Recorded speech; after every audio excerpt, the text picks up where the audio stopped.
화평이라는 단어가 정말 성경에서 많이 반복되고 중요하다라는 것을 저희는 눈여겨볼 필요가 있는데요. 여러분께서 아마 성경을 보실 때 뭐 평안, 평화, 평강 이 단어들이 다 이 화평하고 동일한 단어입니다. 그래서 저는 오늘 이 평안, 평강 뭐 이런 말씀들이 나오는 구약과 신약의 말씀을 통해 우리 삶의 이 화평이 얼마나 중요한지를 한번 같이 나눠보도록 하겠습니다. 그래서 이 중요한 말씀들 중에 먼저 볼 말씀은 바로 구약 안에서 화평입니다. 레위기 3장에 나와 있는 화목제인데요. 제가 혹시 처음 설교할 때 인사드렸던 인사말 기억하시는 분이 계실까요? 네, 샬롬. 경력들 너무 좋으십니다. 샬롬 뭐 이렇게 하나요? 저는 잘 모르겠는데요. 이 샬롬이 이제 변형이 됩니다. 이 샬롬이 원래 배상하다, 평화롭게 하다라는 의미가 있는데요. 왜냐하면 평화가 가지려면 이 사람에게 손해 본 걸 뭐 해야 돼요? 배상해야 되잖아요. 그래서 배상하다라는 의미도 있는 것입니다. 그래서 어쨌든 이 샬롬에는 평화라는 의미가 있는데 이것이 샬렘으로 바뀝니다. 그래서 이것이 화목제, 우리가 알고 있는 화목제가 됩니다. 이 화목제의 특징이 있는데요. 바로 이 화목제는 이스라엘의 5가지 제사 중에서 유일하게 제사를 드린 제사자가 그 제물을 먹을 수 있는 제사입니다. 번제는 전부 태워드려야 됐고, 속죄제는 제사장의 경우는 다 태워야 됐었고, 뭐 이제 좀 그 낮은 신분을 가진 일반 신분을 가진 남자라면 제사장에게 그 분깃이 돌아갔고, 뭐 소제는 곡식이고 속죄제는 성전에 대한 것이기 때문에 각각 규례들이 달랐지만 이 화목제의 규례의 특징은 제사를 드린 제사자가 유일하게 그 제물을 먹을 수 있다라는 특징이 있다는 것입니다. 그런데 여기서 한 가지 규칙이 더 있는데요. 바로 이 남아있는 재물이 하루가 넘어가지 않아야 된다는 것이에요. 혹은 다른 이게 감사, 서원, 자원 3가지의 종류가 있는데 그 중에서 2개는 이틀이 넘어가면 안 되는 게 있고 하루가 넘어가면 안 되는 게 있습니다. 어쨌든 중요한 건 내가 제사를 드렸을 때 이 드린 고기가 언제요? 이틀이 넘어가면 안 된다라는 것을 기억하면서 우리는 이 화목제를 볼 필요가 있습니다. 아니 그러면은 이 규례가 왜 중요한 것일까? 바로 이 제물을 누가 먹느냐이기 때문입니다. 제가 아까 이 제물 화목제는 누가 먹을 수 있는 유일한 제사라고 말씀드렸죠? 제사장이 아니라 제사자가 유일하게 먹을 수 있는 제사이기 때문입니다. 그런데 제가 음식을 혹시 많이 먹을 것 같아 보이시나요? 적게 먹을 것 같아 보이시나요? 제가 또 근데 저랑 식사를 해보신 분은 아시겠지만 또 먹을 땐 잘 먹습니다. 피자 같은 거 있으면 한 판 거뜬히 먹고요. 네, 제가 생각보다 제가 좋아하는 건 잘 먹는 사람입니다. 그래서 오늘 밥도 많이 먹었습니다. 오늘 맛있는 고기가 나왔기 때문이죠. 그런데 제가 우연찮게 해외 선교로 몽골을 간 적이 있습니다. 그때 거기에서 뭘 잡았냐면요, 양 2마리를 잡았습니다. 양 2마리로 몇 명 먹을 수 있을까요? 방금 30명이라고 대답해 주신 분이 누구시죠? 이쪽에서 말씀을 들었던 것 같아요. 장로님. 정확하게 맞추셨습니다. 저희 단기 선교팀이 30명이 갔었어요. 근데 양 2마리 잡길래 저는 양 2마리로 30명이 어떻게 다 먹어? 저 양고기 좋아하거든요. 나 양고기 많이 먹어야 되는데 제가 막내였거든요. 그때 21살이었는데 나 많이 먹어야 되는데 이게 30명이면은 내가 먹을 게 나한테 돌아오지 않겠구나 했는데 누린내 나도록 먹었습니다. 양 2마리 잡았는데 누린내 나도록 먹었어요. 무슨 말씀을 드리고 싶은 거냐면 화목제를 드릴 때 소나 양은 드릴 수 있어도 비둘기는 받지 않습니다. 번제나 속죄제에는 비둘기를 받거든요. 그런데 화목제는 비둘기를 받지 않습니다. 그 이유는 제물을 나만 먹는 게 아니라 누구요? 나와 내 주변, 내 가족, 내 이웃과 나눠 먹어야 되기 때문이죠. 그래서 이 제물의 크기도 중요한 것입니다. 어쨌든 이 양 2마리로 30명이 잡을 수 있는 것이죠. 그러니까 소를 드리면 얼마나 더 많이 먹겠습니까? 그런데요, 이 양 1마리만 드려도 나 혼자 다 먹을 수 없고, 제가 아까 규례 하나 말씀드렸죠. 이게 언제가 넘어가면 안 된다고요? 하루 혹은 이틀이요. 그러니까 이 시대에 뭐 냉장고가 있었던 것도 아니고, 냉장고가 있고 뭐 이제 신선하게 그것을 유지할 수 있는 방법이 있다 하더라도 말씀 규칙상 하루나 이틀을 넘기면 안 됐기 때문에 빨리 먹었어야 됐습니다. 그래서 나만 먹은 게 아니라 나와 내 가족도 근데 30명이 안 되잖아요. 그러니까 어떻게 돼요? 내 이웃 부르는 겁니다. 좋든 싫든 다 불러서 함께 먹는 것이 화목제의 특징인 것이죠. 그래서 너도 나도 서로가 함께 행복하게 먹을 수 있는, 그래서 이 의미가 화목제의 의미인 것입니다. 사실 첫 번째로는 나와 하나님과의 샬롬이 있어야 되겠죠. 이것이 가장 중요한 것은 맞습니다. 그러나 이 관계가 회복되면 자연스럽게 뭐도 회복이 되는 거예요? 나와 내 이웃의 관계도 화목이 돼야 되고 샬롬이 돼야 된다라는 것이죠. 그래서 구약에서는 계속해서 이런 화목제의 중요성을 이야기하고 있고, 이 말씀을 통해서 정말 하나님께서는 우리에게 화평하시기를 원하시는구나, 화목하기를, 평안하기를 원하시는구나, 하나님께서 이것이 우리에게 주시는 말씀이구나 기억해야 할 필요가 있다는 것입니다. 그런데 구약에서만 이 화평이 강조되는 것이 아닙니다. 바로 신약에서도 강조되는데요. 예수님께서 가장 많이 말씀하셨던, 예수님께서 말씀을 많이 하셨지만 그 중에서 가장 많이 말씀하셨던 것 중에 하나가 너희에게 평안이 있을지라, 너희에게 평강이 있을지라, 이런 말씀들을 정말 많이 하셨어요. 예수님께서 부활하시고 나서 제자들에게 가장 먼저 하신 말씀도 너희들에게 평안이 있을지라 라고 말씀을 하셨거든요. 그렇기 때문에 이 화평, 평강, 평안은 굉장히 중요한 것이죠. 우리가 잘 아는 말씀입니다. 저희 교회 이제 목장의 이름을 짓게 된 갈라디아서 5장의 성령의 9가지 열매도 중요하지만, 제가 오늘 특별히 잡은 본문은 마태복음 5장 9절에 나와 있는 화평케 하는 자는 하나님의 아들이라 일컬음을 받을 것이다 라는 이 말씀을 오늘 좀 주제로 잡고 왔습니다.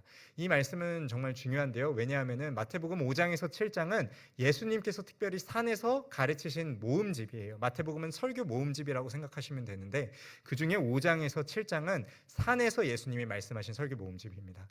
그 중에서도 가장 맨 앞에 등장하는 것이 바로 팔복이라고 되어져 있는 마태복음 5장에 나타나 있는 8가지 복인데요. 우리가 아는 복은 재물의 복, 건강의 복, 장수의 복, 자손의 복, 이런 복들이 익숙하실 겁니다. 맞습니다. 이것도 하나님께서 성경을 통해 우리에게 주신 복이 맞습니다. 그러나 오늘 본문에서는 조금 다른 복을 이야기하고 싶은데요. 오늘 복은 그런 어떤 물질적이나 우리가 우리 눈에 보여지는, 실질적으로 우리 눈에 뭐가 번영케 되는 이런 복보다는 행복이라고 제가 번역하고 싶습니다. 행복이라고 번역을 해서 이 본문을 같이 한번 읽어보고 싶은데요. 제가 이 행복이라고 번역해서 읽은 본문을 한번 읽어드리겠습니다. 행복하여라 화평하게 하는 자여, 그들은 하나님의 아들이 될 것이다. 이 행복은 인간이 항상 추구하는 것입니다. 혹시 여기서 불행하기를 원하시는 분이 계실까요? 아무도 없을 거라고 생각합니다. 사람은 누구나 행복을 추구하면서 사는 것이죠. 그런데 이 행복을 위해서는 무엇이 필요합니까? 화평하게 되는 것이 필요하다라는 것입니다. 그래서 평안하게 되는 것, 평강을 이루는 것, 화평을 이루는 것이 우리 삶에 얼마나 중요한지 모릅니다. 그래서 우리 성도님들께 질문하고 싶습니다. 우리 에바다 성도님들 혹시 화평하고 계신가요? 평안한 삶을 누리고 계신가요? 아멘이라고 대답하시는 분들은 행복한 삶을 살고 계실 거라 생각합니다. 그런데 사실 우리 삶에 늘 화평만 있는 것은 아니죠. 늘 평안, 평강만 있는 것은 아닙니다. 오늘 본문에 보시면 이렇게 나와 있습니다. 행복하여라 화평한 자여가 아닙니다. 행복하여라 어떻게 하는 자요? 화평하게 하는 자요. 그러니까 화평한 사람이 행복한 것도 맞지만 화평한 사람이 행복한 게 아니라 어떤 사람이 행복하다고요? 화평하게 하는 사람이 행복하다라는 것입니다. 그러면 무슨 의미가 있죠? 이 사람의 환경이, 이 사람의 주위가 화평한 건가요? 화평하지 않은 건가요?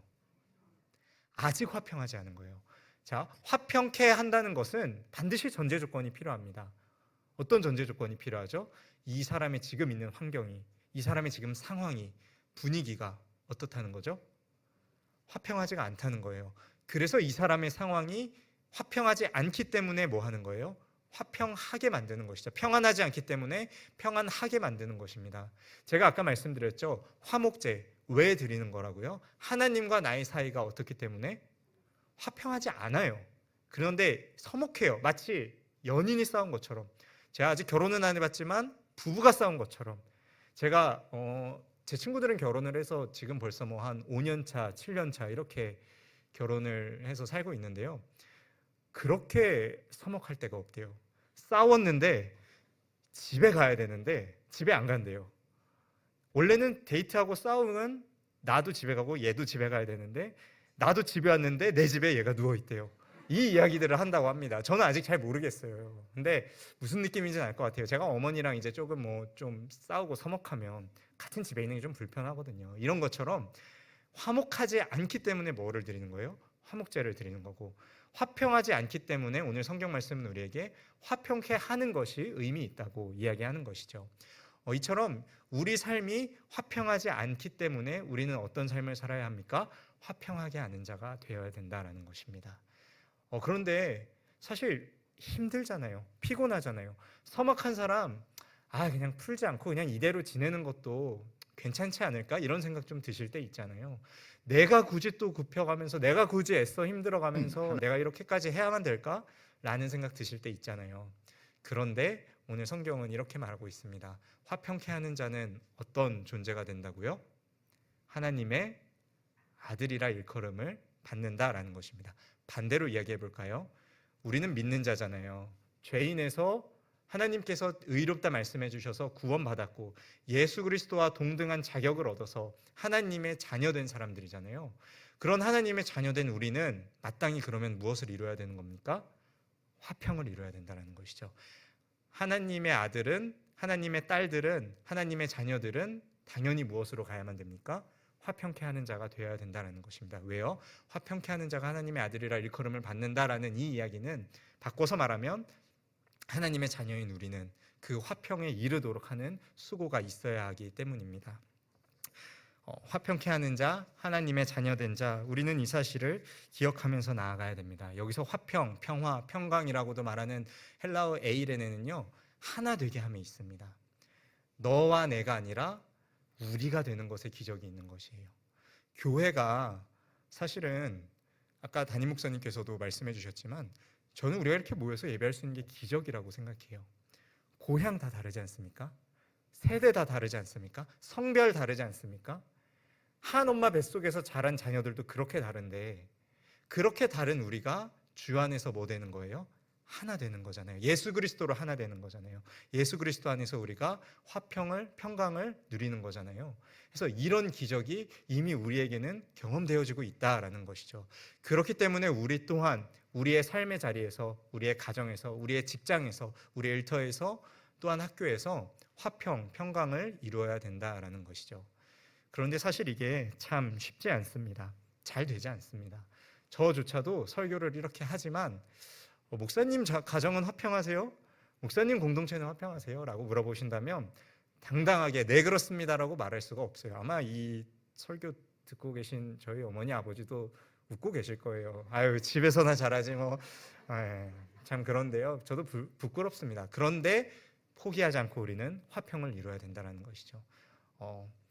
딱 되면 좋겠지만 그렇지 않는다 할지라도 끝까지 그 화평을 이뤄나가야 된다라는 것입니다. 왜냐하면 우리가 하나님의 자녀이기 때문에요. 하나님의 자녀이기 때문에 지금 우리가 놓여있는 이 국가에서, 이 사회에서 우리는 화평을 이루어야 된다라는 것입니다. 참 안타깝게도 대한민국이 참 각박해진 것 같아요. 저도 참 아직은 어린 나이인데도 불구하고 제가 어렸을 때 초등학교 때 다녔을 때만 해도 가게에서 물건을 살 때 진짜 의도적인 게 아니라 그냥 돈이 없으면 그 가게 주인이 믿고 그냥 보내주고 다음에 갖고 와 할 수 있는 이런 인심이 있었어요. 뭐 저도 그래도 그 서울은 아니지만 서울 옆에 있는 광명에 살아서 그렇게 시골 사람은 아니거든요. 그런데 그런 게 많이 이제는 없어진 것 같아요. 각박하고 자로 잰 듯하고 그 이기주의와 정말 개인주의가 팽배해져서 너와 나를 나누는 그 선이 명확해져서 이제 너 여기 들어와? 너 여기 오면 내가 너 잘라버릴 거야 라는 그런 마음이 우리 가운데, 우리 사회가 이런 마음을 너무 가득하게 갖고 있는 것 같아요. 남자는 남자로, 여자는 여자로 갈라져 버리고, 지역은 지역대로, 정치는 정치대로 갈라져 버리고, 뭐 나이는 많아서 안 돼, 이 사람은 나이가 어려서 안 돼, 이런 게 어디 있습니까? 그런데 지금 그렇게 자로 잰 듯하게 갈라치는 시대가 지금 우리 시대인 것 같아요. 그러한 상황 속에서 우리가 무엇을 이루어야 되는 거예요? 믿는 자, 하나님의 자녀된 우리가 무엇을 이루어야 되는 겁니까? 화평을 이루어야 된다라는 것입니다. 화평이 뭐라고요? 에이렌에 두 개를 하나로 합치는 것이요. 무엇으로요? 내 기준이 아니라 예수님 기준으로요. 우리가 예수 그리스도 안에서 화평을 이뤄나가야 된다는 것입니다. 목사님 근데 너무 잘 안 돼요. 진짜 사회에서, 직장에서 그 나쁜 사람 때문에 분위기가 다 흐트러나져서 이게 잘 안 되는 것 같아요. 맞습니다. 저도 직장 생활 해봤거든요. 저도 월화수목금 출근하고 또 토요일 주일 교회 나와서 사역하고 저도 해봤는데요. 사회에 진짜 이해가 되지 않는, 상식이 통하지 않는 사람들이 존재하더라고요. 그런데요, 우리는 우리의 갈 길을 가야 된다는 것입니다. 그 사람이 어찌하든 우리는 하나님의 자녀로서 우리의 갈 길을 나아가야 된다는 것입니다. 어떤 한 학생이 저한테 질문을 했어요. 그때가 정확히 저도 아직 기억이 납니다. 담임 목사님께서 빌레몬서 강해를 해주시면서 이제 이런 말씀하셨어요. 가정 안에 목회자가 돼야 된다. 가정 안에서 그 교회 가정을 교회로 생각하고 그 안에서 목회자가 돼야 된다. 근데 그 친구 가정이 자기만 믿는 친구였거든요. 부모님이 안 믿으세요. 그게 너무 힘들대요. 갈 때마다. 그 목사님 말씀을 듣고 학생이 이제 저한테 질문을 하더라고요. 목사님 이럴 때 어떻게 해야 됩니까? 그래서 제가 말해줬죠. 땡땡아, 나도 잘 안 된다. 나도 내 부모님한테 잘 못하고 참 안 될 때가 많은데 근데 우리 가정에서 내가 이 뜻을 포기하지 않고 품고 있어야 된다. 이걸 놓치면 안 된다. 이거 놓치는 순간 우린 끝이다. 그냥 이 화평하게 하는 정말 내가 가정 안에서 이 학교 안에서 사회 안에서 직장 안에서 하나님의 자녀로서 믿음을 지키고 화평을 이루는 그 사람이 돼야 된다라는 이 마음을 우리는 계속해서 품어야 된다라고 제가 이야기해 줬습니다. 품는다는 건 뭐예요? 내가 이 뜻을 계속해서 지키는 것입니다. 어미가 알을 언제까지 품죠? 나 이제 귀찮아서 그만할래. 아니요. 이 알이 부화할 때까지 잘 품습니다. 제가 신문 찾아봤어요. 이거 설교하려고. 그 부화하는 날을 정확히 계산해서 낳자마자 품지 않고 그 시간을 뒀다가 품어서 그 알이 부화할 때 이제 그 시기를 어미가 맞춘다고 하거든요. 그러니까 품는다는 것은 그 알이 부화할 때까지 품는 것입니다. 우리 안에 예수 그리스도의 마음이, 그 예수님이 주시는 화평이, 그 샬롬이 있을 때까지, 이루어질 때까지 우리가 가정 안에서, 사회 안에서, 직장 안에서 이 말씀 기억하시면서 우리가 이것을 품어내야 된다라는 것입니다. 그래서 이 말씀을 기억하시면서 이 화평을 우리 마음 가운데 품으시는 저와 우리 성도님들 되셨으면 좋겠습니다. 5월은 가정의 달입니다. 오늘은 5월의 마지막 주일이기도 하고요. 또 참 신기하게도 이 마지막 주일인 오늘 이 주일은 우리 사랑하는 에바더 교회의 41주년 창립 기념일입니다. 하나님께서 우리에게 주신 선물 두 가지가 있습니다. 바로 하나는 가정이고 하나는 교회입니다. 하나님께서 우리에게 주신 선물 우리가 함부로 대할 수 없지 않습니까? 내가 진짜 예수님 하나님 사랑한다면 하나님이 나에게 주신 교회, 하나님이 나에게 주신 가정을 나의 사랑하는 존재가 나에게 준 선물이기 때문에 이것 또한 우리가 사랑하고 아끼면서 나의 것을 주장하고 드러내기보다는 하나님 안에서 이 말씀을 기억하면서 화평을 이루시고 가정 안에서 화평을 이루시고 교회 안에서 화평을 이루시는 우리 모두가 되었으면 좋겠습니다. 기도하겠습니다. 하나님 아버지 감사합니다. 우리가 먼저 이 말씀 기억하면서 나와 하나님의 관계가 샬롬 되게 하여 주시옵소서. 하나님 그리고 그 샬롬을 기억하면서 나와 내 이웃의 관계도 샬롬 되게 하여 주시옵고 그래서 우리 삶에 참 평화가 있게 하여 주시옵소서. 하나님 그러나 우리의 삶에는 참 평화롭지 않은 일들이 많습니다. 안타깝게도 속상하게도 우리 주변에 내가 의도하지 않아도 그런 분란들이 있고 어려움들이 있고 또한 나의 실수와 나의 미숙함 때문에 가정에서 교회에서 누군가가 상처받을 때가 있습니다. 하나님 그럼에도 우리가 나를 주장하고 나를 드러내는 것이 아니라 오직 예수 그리스도를 주장하고 예수님의 말씀을 기억하면서 이 평안, 평강, 화평을 우리 삶에 누리고 이루게 하여 주시옵소서. 하나님 이 마음 품게 하여 주시옵소서. 끝까지 품게 하여 주시옵고 우리 가정이 샬롬 될 때까지 우리 교회가 에이레네 될 때까지 하나님 이 마음을 우리가 품게 하여 주시옵소서. 그래서 그 이름답게 화평케 하는 자 되게 하여 주시옵고 그 자격답게 하나님의 자녀답게 살게 하여 주시옵소서. 언제나 사랑이 많으신 예수님의 이름으로 감사하며 기도드립니다. 아멘.